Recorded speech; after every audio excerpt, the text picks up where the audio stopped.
एक टॉपिक जिसका नाम है वर्ब। अब हमें ये समझना है वर्ब होती क्या है, वर्ब का मतलब क्या होता है। प्यारे बच्चों देखिए ज़रा ध्यान से, वर्ब को हिंदी में क्रिया कहा जाता है। वर्ब को हिंदी में क्रिया कहा जाता है। क्रिया का मतलब होता है काम। काम को आप समझ सकते हो, इसे आप कार्य भी कहते हो। आज हम इस वीडियो में समझेंगे किसी सेंटेंस में आप वर्ब को कैसे पहचान सकते हैं। देखिए मैंने यहाँ पर एक छोटा सा नोट लिखा हुआ है। यहाँ पर ये बताया गया नोट में, क्रिया वो होती है जिसे सब्जेक्ट करता है। जैसे मैंने कहा नहाता मतलब नहाना, बात करना या खेलना। इसको हम सेंटेंस के माध्यम से समझने वाले हैं। देखिए जैसे मैंने कहा मैं नहाता हूँ, तो नहाता जो वर्ड है ये कहाँ से आया होगा? नहाना से। कहाँ से आया होगा बच्चों? नहाना से आया होगा। अब नहाना के लास्ट में ना आ रहा है ना, तो जिस वर्ड के लास्ट में ना आता है वही वर्ब होती है। तो इस सेंटेंस में मैंने काम कौन सा किया? नहाने का, तो ये वर्ब है। ठीक है, अगला बात करना। राम बात करता है, राम बात करता है, तो बात करना कहाँ से आया होगा? बात करना आया होगा बात करना से। तो इसके लास्ट में भी क्या आ रहा है बच्चे? ना आ रहा है, तो ये भी क्या है? यह भी एक वर्ब है। आपको ये पता होना चाहिए नहाने को इंग्लिश में बात कहा जाता है। यही पता होगा बात करने को टॉक कहा जाता है, और यहाँ पर खेलने को प्ले कहा जाता है।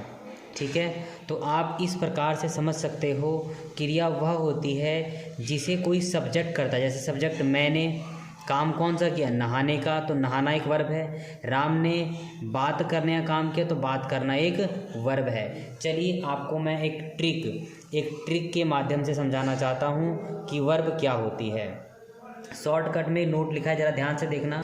जिसके अंत में ना आए वही वर्ब अर्थात क्रिया है। तो आप कैसे समझ पाएंगे बेटे क्रिया क्या होती है? देखो जैसे टीयर को बोलते हैं हिंदी में फाड़ना, फाड़ने के लास्ट में ना आ रहा है, यह एक वर्ब है। स्टैंड का मतलब होता है खड़ा होना, खड़े होने के लास्ट में ना आ रहा है, ये भी एक वर्ब है। फिल मतलब होता है भरना, इसके लास्ट में ना आ रहा है, ये भी एक वर्ब है। रीड का मतलब होता है पढ़ना, लास्ट में ना आ रहा है, ये भी एक वर्ब है। आप देख पा रहे होंगे इन जिसकी लास्ट में ना आता है उसे वर्ब कहा जाता है, तो ये वर्ब है। कुछ और एग्जांपल देखिए। वीप का मतलब होता है रोना, लास्ट में ना आ रहा है, ये भी एक वर्ब है। प्रिपेयर मतलब तैयार करना, लास्ट में ना आ रहा है, ये भी एक वर्ब है। सेंड मतलब होता है भेजना, लास्ट में ना आ रहा है, ये भी एक वर्ब है। स्टे मतलब होता है ठहरना, लास्ट में ना आ रहा है, ये भी एक वर्ब है। और एग्जांपल्स देखिए। हैंग मतलब लटकना या लटकाना, लास्ट में ना आ रहा है, यह भी एक वर्ब है। कम मतलब होता है बाल बनाना, लास्ट में ना आ रहा है, ये भी एक वर्ब है। नो मतलब जानना, लास्ट में ना आ रहा है, ये भी एक वर्ब है। सी मतलब होता है लगना, लास्ट में ना आ रहा है, ये भी एक वर्ब है। तो शायद आपने ये सभी एग्जाम्पल के माध्यम से समझा होगा वर्ब क्या होती है। एक बार और रिवाइज कर लो ट्रिक के माध्यम से।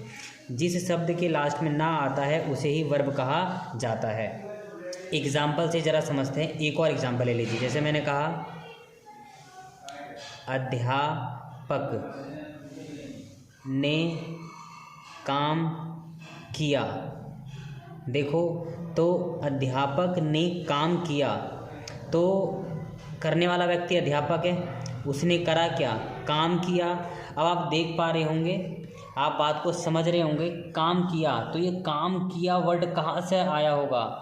ये वर्ड काम करना कहाँ से आया बेटे? काम करना से। तो इसके लास्ट में भी क्या आ रहा है? ये ना आ रहा है, तो इसका मतलब यह भी क्या है? एक वर्ब है। शॉर्टकट में कहा जाए, जिस वर्ड के लास्ट में ना आता है, जिस वर्ड के लास्ट में ना आता है वो सारी की सारी क्रियाएं कहलाती हैं।